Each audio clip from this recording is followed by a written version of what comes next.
한 주를 더 믿음으로 살기 위해서 이 수요 예배, 이 수요 기도의 자리에 오신 여러분들을 주의 이름으로 환영하며 축복합니다. 이 시간 드리는 찬양과 경배, 그리고 주시는 말씀, 그리고 올려드리는 기도를 통해서 은혜를 누리고 성령 충만하여 남은 한 주를 더 능력 있게 살아가는 우리 모두가 되기를 바랍니다. 이번 주일부터 구역별 신방이 시작되었습니다. 구역별 신방을 하기 위해서 구역별 기도 제목, 그리고 구역원들의 기도 제목을 제가 요청을 했습니다. 그런데 이렇게 구역원들의 기도 제목을 보니까 올해 아직도 해결되지 않은 문제들이 있고, 또 새롭게 시작하고 새롭게 기도해야 할 여러 가지 기도의 제목들이, 염려들이 느껴집니다. 여러분, 구역별로 진행되는 이 신방을 통해서 아직도 해결되지 않은 문제를 놓고 함께 기도하시고, 또 꿈과 목표를 다시 설정하며 기도하며 나아가는 우리 모두가 되기를 원합니다.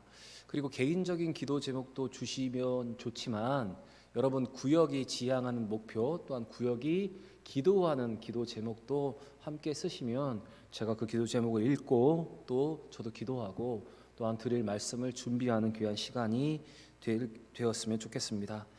각 개인을 위해서 기도하시지만 또 구역의 영적인 목표를 세우며 기도할 수 있는 우리 모두가 되기를 바랍니다. 이번 구역별 신방을 통해서 이 신방을 기회로 더 기도하는 구역, 더 잘 모이는 구역 되시기를 바랍니다. 옆에 분과 한번 이렇게 인사했으면 좋겠습니다. 기회를 선용합시다. 인사하겠습니다. 기회를 선용합시다. 다시 한번 인사하겠습니다. 기도해야 될 때입니다. 인사하겠습니다. 기도해야 될 때입니다. 남은 2달 더 기도하면서 보내는, 더 기도에 집중하고 모이기를 힘쓰는 우리 성도들, 우리 구역들 되시기를 바랍니다. 여러분, 사람은 생각하는 대로 행동을 합니다. 그래서 행동은 생각의 결과라고 말할 수 있습니다. 그 사람의 생각을 통해서 말이 나오고 그 생각이 삶의 방향을 좌우합니다. 그러므로 생각이 곧 인격이라고도 말할 수가 있는 것입니다. 그런데 마귀는 2000년 전부터 사람의 생각의 중요함을 알고 있었습니다. 그래서 사람의 무엇을 공격하냐면 이 사람의 생각을 공격을 합니다. 그리고 그 생각을 점령합니다. 그러면 사람이 어떻게 되냐면 그때부터 사람이 타락하기 시작하는 것입니다. 바로 이것이 사단의 전략입니다. 그리고 이 사단의 전략은 2000년부터 시작되었는데 지금까지 계속되고 있고, 지금도 이 공격이 효과적으로 잘 사용이 되어서 많은 사람들을 타락시키고 있는 것입니다. 그래서 여러분, 우리의 생각이 어디에서부터 시작되었는가, 어디서부터 비롯되었는가가 참 중요합니다. 사실 우리는 믿음의 사람들이기 때문에 우리의 생각의 시작점을 3가지로 볼 수 있습니다. 첫 번째는 하나님으로부터 비롯된 생각인가, 둘째는 세상으로부터 비롯된 생각인가, 그리고 3번째는 사단으로부터 비롯된 생각인가, 이 3가지로 구분을 할 수가 있습니다. 그래서 우리는 생각을 할 때 과연 이 생각이 어디서부터 시작되었는가를 우리는 정확히 알아야 합니다. 그리고 무엇으로부터 비롯된 생각인가 항상 점검을 해야 합니다. 그리고 그 생각의 시작점을 분별할 수 있어야 합니다. 그런데 그 시작점을 분별하려면 무엇이 사단의 생각인가, 무엇이 세상의 시선인가, 무엇이 하나님부터 시작된 것인가를 잘 알 수 있는 영적인 분별력이 여러분 우리 가운데 필요한 것입니다. 그런데 제가 오늘 말씀드린 이 3가지 중에 2가지가 밀접하게 연결이 되어 있습니다. 바로 그것은 세상으로부터 비롯된 생각과 사단으로부터 비롯된 생각이 연결이 되어 있습니다. 요한일서 2장 16절 말씀을 보시면 이렇게 기록되어 있는데 같이 한번 읽어보겠습니다. 이는 세상에 있는 모든 것이 육신의 정욕이요 안목의 정욕과 이생의 자랑이니 다 아버지께로부터 온 것이 아니요 세상으로부터 온 것이라. 여러분, 세상으로 온 모든 것도 육신의 생각입니다. 그리고 육신의 생각은 사탄에게서부터 온 것입니다. 오늘 본문 5절과 6절을 보시면 이렇게 기록되어 있습니다. 같이 한번 읽겠습니다. 육신을 따르는 자는 육신의 일을, 영을 따르는 자는 영의 일을 생각하나니 육신의 생각은 사망이요 영의 생애는 생명과 평안이니라. 여러분, 사람은 생각하는 대로 행동을 하는데 육신을 따르는 자는 육신의 일을, 영을 따르는 자는 영의 일을 생각한다고 말하고 있습니다. 그럼 지금 내가 육을 따르는가 영을 따르는가는 우리의 생각이 달라지고 삶도 완전히 달라지게 되는 것입니다. 내가 지금 무엇을 따르는가가 내 입술에 무엇을 말하고 있고, 내가 어떤 시선으로 바라보고 있고, 내 주변에 어떤 사람이 모이고 있고, 나는 어떻게 행동하고 있는가로 여러분 나타난다는 것입니다. 6절의 말씀에서 육신의 생각은 사망, 영의 생각은 생명과 평안이라고 말하고 있습니다. 그렇다면 육신의 일을 도모하는 사람은 생명의 길로 가는 것이고, 육신의 일을 도모하는 사람은 자기도 죽을 뿐만 아니라 그 가는 길에서 다른 사람도 죽이게 되는 것입니다. 그리고 영을 생각하는 사람은 생명을 낳게 되고, 영을 생각하는 사람이 그 가는 길에는 주변의 모든 사람들이 여러분 평안하게 되는 것입니다. 그래서 지금 내가 어떤 생각을 하고 있느냐, 내가 어떤 것을 따라가고 있느냐는 여러분의 주변에 지금 어떤 사람들이 모이고 있는가, 여러분의 주변 사람들이 죽어나가고 있는가, 아니면 여러분의 주변 사람들이 평안한가, 여러분 여기에 달려있는 것입니다. 그런데 여러분, 사탄은 우리를 어떤 생각으로 이끌려고 할까요? 하나님의 영으로 인도할까요? 아닙니다. 육신의 생각으로 가득하게 하는 것이 사탄이 이끄는 것입니다. 내 육신을 따르도록 우리를 미혹하고 이끄는 것이 사탄의 전략입니다. 그런데 그 길로 가면 어떻게 됩니까? 여러분, 사망으로 가는 것입니다. 당장은 사망의 모습이 우리 가운데 임하지 않지만 그 길을 가다 보면 그 길 끝에는 사망이 있는 것입니다. 반대로 성령을 따라가면 그 길 끝에는 생명이 있는 것입니다. 그리고 가는 길에 나타나는 양상도 다릅니다. 방금 전에 말씀드린 것처럼 육신의 생각을 따라가는 사람들은 주변 사람들 다 죽이면서까지 그 길을 가게 되는 것이고, 영의 것들을 따라가는 사람은 가면서 모든 사람에게 평안을 주면서 생명의 길로 가게 되는 것입니다. 이어지는 7절을 보시면 육신으로부터 시작되는 생각으로 살면 어떻게 되는가가 더 구체적으로 기록이 되어 있는데, 7절과 8절 말씀 같이 한번 읽어보겠습니다. 육신의 생각은 하나님과 원수가 되나니 이는 하나님의 법에 굴복하지 아니할 뿐 아니라 할 수도 없습니다. 육신에 있는 자들은 하나님을 기쁘시게 할 수 없느니라. 육신의 생각은 누구와 원수가 된다고 말하고 있습니까? 하나님과 원수가 된다. 그 이유는 육신의 생각은 하나님의 법에 굴복하지 않기 때문에 그렇습니다. 다시 말씀드린 육신의 생각으로 가득한 사람은 하나님의 말씀을 거부하게 됩니다. 그리고 순종하지도 않는 것입니다. 그래서 전혀 다른 길로 가게 되기 때문에 하나님과 원수가 되는 것입니다. 육신의 생각으로 사는 사람들은 하나님을 알려하지도 않고 하나님과 관련된 것들을 거부하는 것입니다. 그리고 하나님의 진리를 거짓으로 바꾸어 놓습니다. 진리가 아니라고 그 모든 것이 거짓이라고 말합니다. 육신의 생각으로 가득한 사람은 피조물을 조물주이신 하나님보다 더 높여 경비하게 되어 있는 것입니다. 그래서 로마서 1장 22절부터 25절의 말씀을 보시면 이렇게 육신의 생각을 도모하는 자들, 육신의 생각을 따르는 자들의 삶이 어떤 것인가, 믿지 않는 사람들의 삶이 어떤 것인가를 우리에게 이렇게 말해주고 있습니다. 우리 22절부터 25절까지 천천히 한번 읽겠습니다. 스스로 지혜 있다 하나 어리석게 되어 썩어지지 아니하는 하나님의 영광을 썩어질 사람과 새와 짐승과 기어다니는 동물의 우상으로 바꾸었느니라. 그러므로 하나님께서 그들의 마음을 정욕대로 더러움에 내버려 두사 그들의 몸을 서로 욕되게 하게 하셨으니 이는 그들이 하나님의 진리를 거짓으로 바꾸어 피조물을 조물주보다 더 경배하고 섬김이라. 여러분, 그래서 육신의 생각으로 가득한 사람은 참된 것을 생각하지 않습니다. 진리를 거부할 뿐만 아니라 다른 사람의 이야기도 듣지 않으려고 합니다. 그리하여 이상이 점점 어두워질 뿐만 아니라 욕망은 점점 더 커지게 되는 것입니다. 여러분, 사람의 육신은 죄의 지배를 받게 되어 있습니다. 그러므로 육신의 생각은 죄의 생각이고 육신의 생각은 타락한 생각입니다. 마태복음 16장 말씀을 보시면 예수님이 제자들에게 드디어 순환에 대해서 말씀을 하십니다.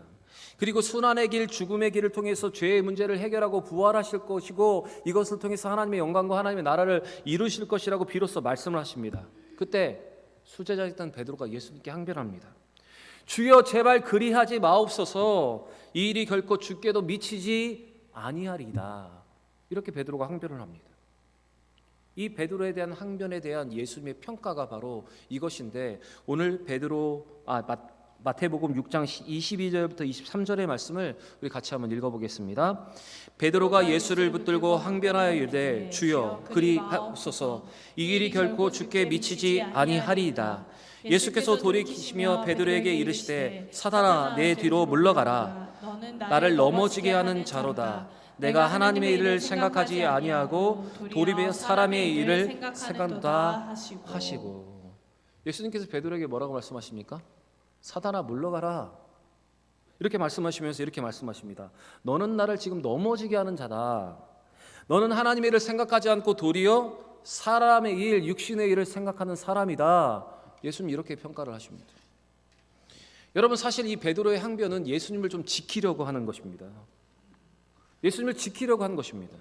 그런데 예수님은 그것을 자신을 보호하는 것이 아니라 예수님께서 가시는 길을 방해하는 것이라고 지금 말씀을 하고 계십니다. 사실 베드로는 예수님을 3년이나 따랐던 제자였습니다. 그것도 수제자였습니다. 가장 근접해서 예수님을 보고 예수님이 말씀하시는 음성을 가장 가까이 들었던 사람이 바로 이 제자입니다. 그리고 이 베드로는 예수님이 죽어야 너희가 산다, 내가 떠나야 성령이 와서 너희가 산다, 내가 죽어야 죄의 모든 문제가 해결된다, 이러한 말씀을 여러 번 들었던 제자입니다. 그런데도 그는 예수님의 말씀을 이해하지 못했습니다. 그는 예수님을 3년이나 따랐지만 예수님의 길이 아닌 지금 자기의 길을 걷고 있었던 것입니다.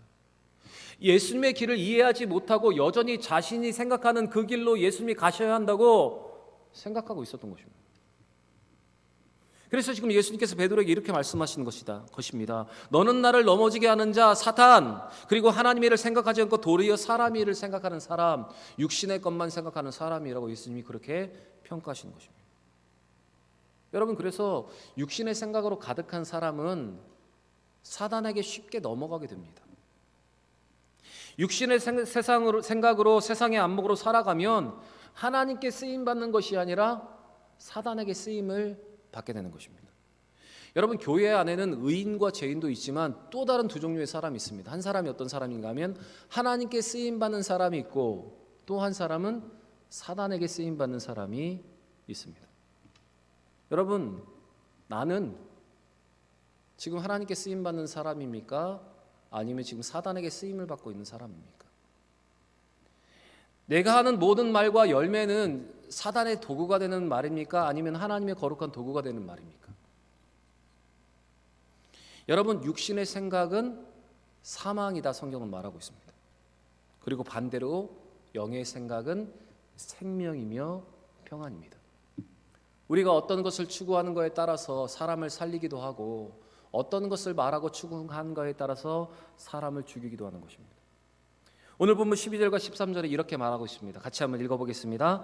그러므로 형제들아, 우리가 빚진 자로되 육신에게 져서 육신대로 살 것이 아니라 너희가 육신대로 살면 반드시 죽을 것이로되 영으로서 몸의 행실을 죽이면 살리니. 여러분, 우리는 궁극적으로 영원한 생명을 추구하는 믿음의 사람들입니다. 그렇다면 우리가 육신에게 져서 육신대로 살아가는 것이 아니라 우리가 영으로 우리의 몸을 죽이면 우리는 영원히 살아가는 그 길로 가게 되는 것입니다.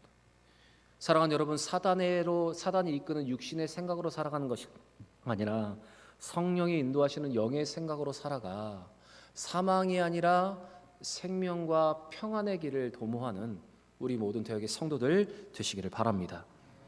오늘 본문은 두 가지의 삶의 형태를 지금 대조하고 있습니다. 바울이 자주 사용하고 있는 삶의 형태의 대조인데, 하나는 육신을 따르는 삶과 또 하나는 성령을 따르는 삶에 대해서 이 두 가지가 지금 대조를 이루고 있는 것입니다. 육신의 생각이란 타락한 인간의 본성, 끊임없는 자기 욕망, 자기 중심적인 삶을 말합니다. 그러나 반대로 성령을 따르는 삶은 그리스도인의 삶, 예수 그리스도를 닮아가는 삶, 예수처럼 살아가는 삶, 하나님께서 원하시는 믿음의 길로 살아가는 삶입니다. 바울은 이 두 가지를 대조하면서 분명히 선언하는 내용이 있습니다. 그 선언이 무엇인가 하면, 그리스도를 믿는 자는 성령의 내주하심으로 성령의 음성을 듣고 하나님의 뜻을 분별할 수 있어서 하나님의 뜻대로 살아간다는 것입니다. 그리고 그렇게 성령을 따라 살면 그것이 생명이고 평안의 길이라고 지금 말하고 있는 것입니다. 사실 우리는 예수를 믿고 성령을 선물로 받았습니다. 맞습니까? 그럼 여러분 안에 성령이 지금 내주하고 있는 거 맞습니까? 그러면 우리가 그 성령이 우리를 어떤 길로 인도합니까? 사망의 길로 인도합니까? 생명과 평안의 길로 인도하고 있습니까? 생명과 평안의 길로 인도하는 것입니다. 성령께서 우리에게 새로운 영적인 삶이 무엇인가를 알게 하시고 영적인 질서가 무엇인가를 깨닫게 하시고 그 길을 허락하시는 것입니다. 그래서 우리는 그 길을 잘 따라가면 평안을 만드는 삶을, 새 생명을 얻는 길을 걷는 것입니다. 오늘 본문 9절을 보시면 바울은 성령을 따라 사는 자들의 모습이 이것이라고 말하고 있습니다. 우리 9절 말씀 같이 한번 읽겠습니다. 만일 너희 속에 하나님의 영이 거하시면 너희가 육신에 있지 아니하고 영에 있나니 누구든지 그리스도의 영이 없으면 그리스도의 사람이 아니라. 이 9절에서 사용된 이 원어의 어법은 조건이 아니라 전제로 사용하고 있습니다. 이 만일이라는 단어가 조건을 말하는 것이 아니라 먼저 전제를 하고 있는 것입니다. 그래서 이것을 정확하게 번역하면 이렇게 번역할 수 있습니다. 하나님의 성령이 너희 속에 거하신다면이 아니라 너희 속에 하나님의 성령이 거하시기 때문에 라고 번역을 하는 것이 맞습니다. 곧 이 말은 우리의 마음의 예수를 영접한 사람은 출신 성분상 이제 성령이 사람이 되었다는 것을 의미하는 것입니다. 그래서 그리스도가 우리 안에 계시면 우리의 몸은 자기의 죄값으로는 죽은 것이 되지만 죽었던 우리의 영은 예수 그리스도의 의로 인하여서 살아나게 됩니다. 그리고 하나님의 성령이 우리 안에 거하시면 우리의 몸도 성화될 수 있으며 우리는 궁극적으로 그 부활의 날에 생명을 받게 될 것이라고 말하고 있는 것입니다. 그것이 10절과 11절의 기록입니다. 우리 다시 한번 읽어보겠습니다. 또 그리스도께서 너희 안에 계시면 몸은 죄로 말미암아 죽은 것이나 영은 의로 말미암아 살아있는 것이니라. 예수를 죽은 자 가운데서 살리신 이의 영이 너희 안에 거하시면 그리스도 예수를 죽은 자 가운데서 살리신 이가 너희 안에 거하시는 그 영으로 말미암아 너희 죽을 몸도 살리시리라. 여러분, 그 영으로 말미암아 우리의 죽을 몸도 살리신다. 그것이 우리의 궁극적인 소망입니다. 여러분, 죄와 죽음의 삶은 예수 그리스도 안에서 이미 다 끊어져 버렸습니다. 그래서 이제 새로운 생명으로 거듭나서 성령과 교제하며 하나님의 뜻을 분별하고 하나님의 뜻대로 살아서 영광스러운 존재가 된 것이 바로 우리입니다. 그러므로 예수를 믿는 사람은 성령과 동행하면서 하나님께서 기뻐하시는 삶을 살게 되는 것입니다. 하나님이 기뻐하시는 삶이 무엇인지, 예수님이 원하시는 것이 무엇인지를 항상 생각하며 그것을 따라간다는 것입니다. 그리고 영적인 것에 더 집중하며 살아가는 것이며, 그래서 영을 따라가는 사람의 삶에는 좋은 생각이 있고 좋은 인격이 나타나며 삶의 변화가 일어나게 되는 것입니다. 여러분, 세상에서 잘 변하지 않는 것이 있습니다. 은, 금, 다이아몬드, 이거 잘 변하지 않죠. 그래서 여러분, 값어치가 나갑니다. 이제 금이 한 돈에 어제 뉴스를 보니까 50만 원이 넘었습니다. 51만 원. 여러분, 이렇게 변하지 않는 것들이 이제 가치가 더 높아지는 시대가 되었습니다. 그런데 이렇게 잘 변하지 않아서 가치가 있는 것도 있지만 잘 변하지 않아서 사람들을 힘들게 하고 하나님을 근심하게 하고 성령을 근심하게 하는 것들이 있습니다. 무엇인가 하면 변하지 않는 사람의 인격, 변하지 않는 사람의 언어, 변하지 않는 사람의 삶, 그것이 바로 주변의 사람들을 힘들게 하고 하나님을 근심하게 하고 성령을 근심하게 하는 것입니다. 바울은 갈라디아서에서 육신의 일과 성령의 일에 대해서 비교하면서 육신의 삶을 살아가는 사람의 특징이 무엇인지를 하나하나 열결을 하고 있고, 성령을 따라가는 사람, 성령의 영의 생각을 하며 살아가는 사람이 어떤 삶을 살아가는지를 자세하게 기록을 하고 있습니다. 첫 번째로 무엇이 성령을 근심하게 하고 사람을 힘들게 하고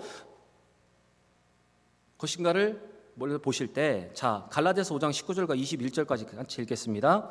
육체의 일은 분명하니 곧 음행, 더러운 것과 호색과 우상 숭배와 주술과 원수 맺는 것과 분쟁과 시기와 분냄과 당짓는 것과 분열함과 이단과 투기와 술 취함과 방탕함과 또한 그와 같은 것들이라. 전에 너희에게 경계한 것 같이 경계하노니 이런 일을 하는 자들은 하나님의 나라를 유업으로 받지 못할 것이요. 여러분 이해 못하시는 단어가 있으면 저한테 말씀해 주십시오. 제가 설명해 드리겠습니다. 여러분 우리가 국어를 충분히 배웠기 때문에 이제 예수를 오래 믿었기 때문에 이 구절은 수없이 우리가 봤던 구절입니다. 여러분 이해하지 못하는 것이 없습니다. 그런데도 불구하고 여전히 우리의 삶 가운데는 이런 것이 나타납니다. 그런데 이런 것들을 하는 자들은 성경이 분명히 말합니다. 하나님의 나라를 유업으로 받을 수 없다. 왜냐하면 육신의 일을 도모하면 그게 끝은 사망이기 때문에 그렇습니다. 그런데 반대로 영의 생각을 하면 살아가는 사람에게 나타나는 모습들이 있는데 22절부터 23절 말씀 같이 한번 읽어보겠습니다. 오직 성령의 열매는 사랑과 희락과 화평과 오래 참음과 자비와 양성과 충성과 온유와 절제니 이 같은 것을 금지할 법이 없느니라. 여러분 영의 생각을 하며 살아가는 사람들의 삶의 모습은 바로 이런 것입니다. 그리고 이 같은 것을 금할 법이 없다. 좋기 때문에 금할 것이 없다는 것입니다. 그런데 저는 이 5구절보다 그 다음 구절이 더 중요하다고 생각합니다. 우리 24절부터 26절의 말씀도 같이 한번 읽어보겠습니다. 그리스도 예수의 사람들은 육과 함께 그 정욕과 탐심을 십자가에 못 박았느니라. 만일 우리가 성령으로 살면 또한 성령으로 행할지니 헛된 영광을 구하여 서로 노엽게 하거나 서로 다투하지 말지니라. 성령으로 살면 성령으로 행한다. 헛된 영광을 구하여 서로 노엽게 하거나 서로 투기하지 말지니라. 여러분 예수를 믿는다고 말하고 교회는 나오지만 헛된 영광을 구하여 사람들을 노엽게 하는 사람들이 있습니다. 그 사람들의 모습은 영의 생각으로 성령대로 살아가는 것이 아니라 육신의 생각으로 육신의 일을 도모하기 때문에 주변에 잡음이 계속 나는 것입니다. 여러분 육신의 생각으로 사단에게 쓰임받는 사람은 육체의 일을 도모하는 사람들입니다. 세상의 것을 자꾸 교회에 가지고 들어오려고 하는 것입니다. 세상의 잣대를 가지고 계속 교회에다가 대고 그것으로 살아가는 것이 마치 교회가 잘하는 것이라고 말하는 사람들입니다. 그런 사람들은 하나님의 나라를 유업으로 받지 못한다. 성경은 분명하게 기록하고 있습니다. 여러분 교회 안에도 아직도 여전히 육신의 일을 도모하는 바리새인들이 있습니다. 자기는 옳고 바르고 다른 사람은 다 잘못하고 있다고 말하는 사람들이 있습니다. 자기에게는 그 말씀을 적용하지 않고 자기는 그렇게 살지도 못하면서 다른 사람에게는 그 말씀을 잘 적용하고 그것을 강요하고 그것으로 정죄하는 사람들이 있습니다. 육신을 따라 사는 자들의 대표적인 모습이 바로 이 바리새인들의 특징입니다. 이 바리새인의 특징이 무엇인가 하면 바로 내가 중심이 되는 것이 이 바리새인들의 특징입니다. 여러분 아저씨 아줌마가 되면 무엇이 변하는 줄 아십니까? 여러분이 다 겪어보셨으니까 아시죠? 아저씨와 아줌마가 되면 다른 사람을 전혀 생각하지 않습니다. 나만 좋으면 되고 나만 편하면 됩니다. 지하철 문이 딱 열렸습니다. 그러면 어떻게 뭐만 보고 갑니까? 주변에 사람 보지 않고 그 자리 빈자리만 가지고 있어서 제일 먼저 다른 사람 막 제끼고 들어와 딱 앉는 사람이 아줌마, 아저씨의 특징이죠. 창피한 것도 모르고 다른 사람은 신경 쓰지도 않습니다. 그런데 자기는 편할지 모르지만 보면은 무례해 보입니다. 그래서 우리가 이렇게 말하죠. 이 아줌마가, 이 아저씨가 이렇게 말하는 것입니다. 그런데 여러분 아저씨와 아줌마가 되어도 주변을 잘 살필 줄 아는 사람들이 있습니다. 자기 중심이 아니라 다른 사람을 배려하는 사람들입니다. 다른 사람을 볼 줄 아는 사람들이 있습니다. 매일 자신을 보면서 반성하는 사람이 있습니다. 타인의 모습을 타산지석으로 삼는 사람들이 있습니다. 그들은 무례하게도 행하지 않습니다. 자기의 중심대로 살지 않고 공동체를 위해서 살아갑니다. 나만 괜찮으면 됐어 이렇게 생각하지 않습니다. 여러분은 어떤 사람입니까? 그리고 어떤 사람이 되기를 원하십니까? 그냥 세상이 말하는 아줌마 아저씨 되기를 원하십니까? 아니면 아저씨와 아줌마가 되었지만 여전히 총각처럼 아가씨처럼 살아가는 사람들입니까? 여러분 우리는 교회 중직자를 선거를 앞두고 있습니다. 중직자를 선출해야 하는 중요한 일을 앞두고 있습니다. 그런데 여러분 이 중요한 일 앞에 여러분은 어떤 사람들이 일꾼이 되어야 한다고 생각을 하십니까? 동네 아저씨 아줌마? 그런 분들이 교회 일꾼이 되면 됩니까? 아니면 다른 사람을 살필 줄 알고 공동체의 유익을 위해서 자기를 희생하는 사람이 직분자로 서야 합니까? 육체의 생각으로 가득하여서 육체의 열매만 자랑하는 사람이 되어야 합니까? 아니면 영의 생각으로 영의 열매를 맺는 사람이 일꾼이 되어야 합니까? 사람에 대해 평화를 도모하는 사람들이 일꾼이 되어야 합니까? 입만 열면 싸움을 하고 입만 열면 쌈따게 되는 사람들이 여러분 일꾼이 되어야 합니까? 여러분, 영의 생각으로 가득한 사람들이 일꾼이 되어야 합니다. 그래야 교회가 평안하고 교회가 성장할 수 있고 교회가 행복해질 수 있습니다. 여러분, 좋은 일꾼이 되도록 여러분 기도해 주시기, 좋은 일꾼들이 선출되도록 기도해 주시기를 바라고, 여러분이 좋은 일꾼이 되시기를 바랍니다. 오늘 말씀의 결론으로 성경은 이렇게 기록을 하고 있습니다. 우리 12절과 13절 말씀 다시 한번 읽겠습니다. 그러므로 형제들아, 우리가 빚진 자로되 육신에게 져서 육신대로 살 것이 아니라 너희가 육신대로 살면 반드시 죽을 것이로되 영으로서 몸의 행실을 죽이면 살리니. 우리가 받은 구원과 은혜를 기억하고 여러분 성령의 인도하심으로 말씀을 살아서 육신에게 져서 육신대로 살아가는 것이 아니라 영으로 몸의 행실을 죽여서 평안과 생명을 추구하며 살아갈 수 있는 우리 모두가 되기를 원합니다. 사랑하는 여러분, 우리가 성령의 인도하심을 받아서 말씀대로 살면 육신의 생각을 이길 힘이 우리에게 생깁니다. 삶의 방향과 삶의 열매, 삶의 질은 생각에 따라 결정이 됩니다. 그렇기 때문에 성령을 모시고 성령으로 충만하면 성령이 우리를 생각부터 변화시키시는 것입니다. 성령께서 모든 일에 하나님을 인정하게 하시고 하나님의 뜻을 알게 하시고 하나님의 뜻에 순종하게 하시는 것입니다. 그래서 성령의 민감함으로 말씀을 받고 그 말씀대로 살아서 우리를 깨어있게 하시는 것입니다. 육신의 생각을, 그래서 여러분 성령의 인도하심으로 우리를 이길 수 있게 하시는 것입니다. 오늘 주시는 말씀으로 지금 우리가 무엇을 따라서 행하고 있는지 여러분 영적인 분별력을 가지시고, 또한 우리가 무엇을 따라 행하고 있는지 우리를 돌아보시면서 다시 한번 결단을 통해서 성령을 따라서 의와 화평과 생명의 열매를 맺는 우리 모든 대형의 성도들 되시기를 우리 구주 예수의 이름으로 간절히 축원합니다.